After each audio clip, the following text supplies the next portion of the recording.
हजूर हमें कुछ world war 3 के बारे में बताएं। जी, वर्ल्ड वॉर 3 के बारे में। वर्ल्ड वॉर 3 के बारे में जी। क्या हुआ इसको? अभी तो हुई नहीं, जब होगी तो पता लग जाएगा। कुछ बताऊं? बात यह है कि वर्ल्ड वॉर 3 बड़ी खौफनाक होनी है, इसलिए दुआ करो कि ना हो। और बज़ाहिर होनी तो है, लेकिन अल्लाह ताला टालता रहे, लोगों को अक्ल देता रहे, क्योंकि उसके बाद जो चौथी जंग अज़ीम होगी ना, वो एटम बम और गोली और बंदूक और तोप से उससे नहीं होगी।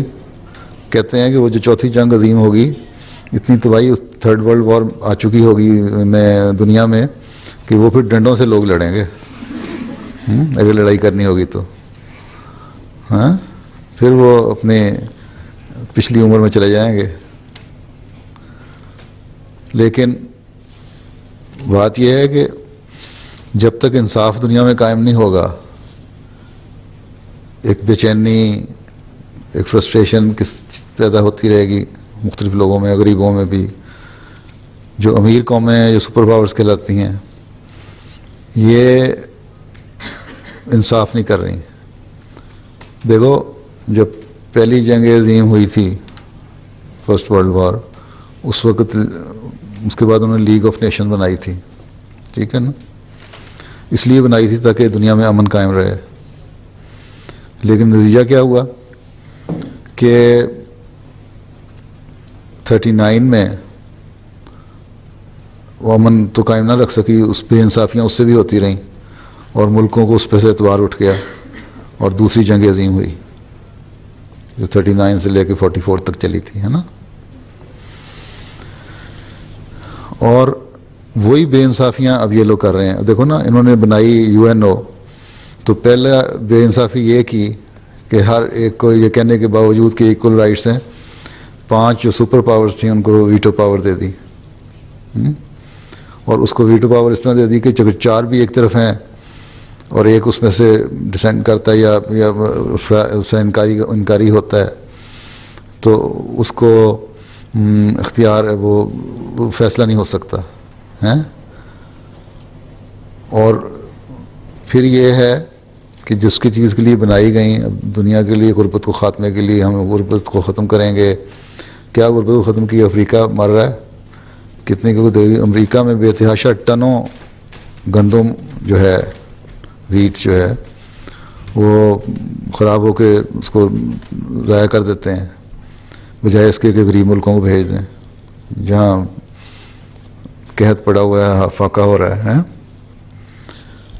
फिर यूरोप में टनों के हिसाब से दूध और पनीर और मक्खन जो है वो ज़ाया हो जाता है, जो बजाय इसके कि उसको प्रिजर्व करें और फिर बेहतर करके या एक्सपायर होने से पहले, ज़ाया होने से पहले वहाँ भेज दें। उन लोगों को, जो माल नरिश्ड लोग हैं सारे हैं, बच्चे, उनको खाने को नहीं मिलता, अंडर नरिश्ड हैं सारे, उनको खाने को मिल जाए। ये भी इंसाफ नहीं इन्होंने किया। फिर जंगें होती हैं तो अपनी मर्ज़ी की धौंस जमाई जाते हैं। अब इराक़ पे जो किया है इन्होंने, अब कहते हैं वो हमारे से गलती हो गई। इराक़ के पास तो ना एटमी हथियार थे, ना उनके पास वो ख़ास किस्म के बम थे जिनको तबाह करने के लिए, या दूसरे केमिकल बम्स वगैरह थे जिनके लिए हमने हमला किया था। वही तो सारी चाल थी इनकी, और किसी ने साथ नहीं दिया, किसी ने रोका नहीं उनको कि तहकीक तो पूरी कर लो। अब जब सब कुछ हो गया, आग लगा दी, उनके कुएं तबाह कर दिए तेल के, और इकोनॉमी बिल्कुल क्रिपल करके रख दी, तो अब कहते हैं आके कि हमारे से गलती हो गई, वहाँ से कुछ भी नहीं था। ये सिर्फ चाल थी कि उनके दौलत पे कब्ज़ा किया जाए। तो अल्लाह ताला ने कहा है ना कि दूसरे की दौलत को ना ललचाई नज़रों से ना देखो, जो अपने पास है उसको पे इन्हिसार करो। अगर सारी कौमें ये करने शुरू कर दें तो फिर इंसाफ कायम हो सकता है, और जब ये इंसाफ कायम हो जाए तो फिर बेचैनियाँ ख़त्म होती हैं, और बेचैनियाँ ख़त्म होती हैं तो फिर अमन रहता है।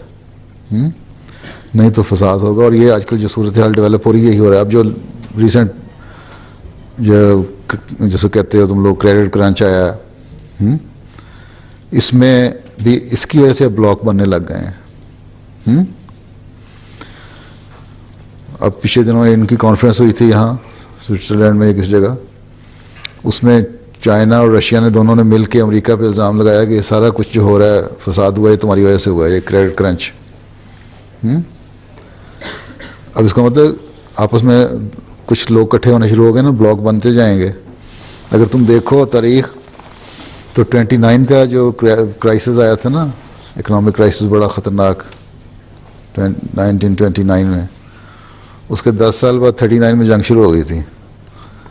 अब ये देखो इसके ये जो क्रेडिट क्राइसिस आया है इसके कितने साल बाद जंग शुरू होती है।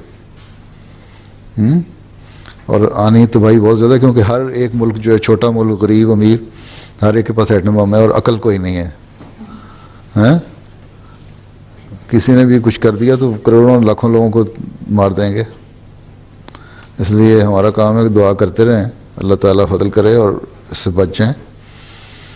इतनी खौफनाक तबाही है कि इसका अंदाज़ा नहीं हो सकता। हिरोशिमा और नागासाकी का जो तबाही आई थी उनकी इंटेंसिटी इतनी ज़्यादा नहीं थी उस बमों की जितने अब हैं स्ट्रेंथ के बम हैं।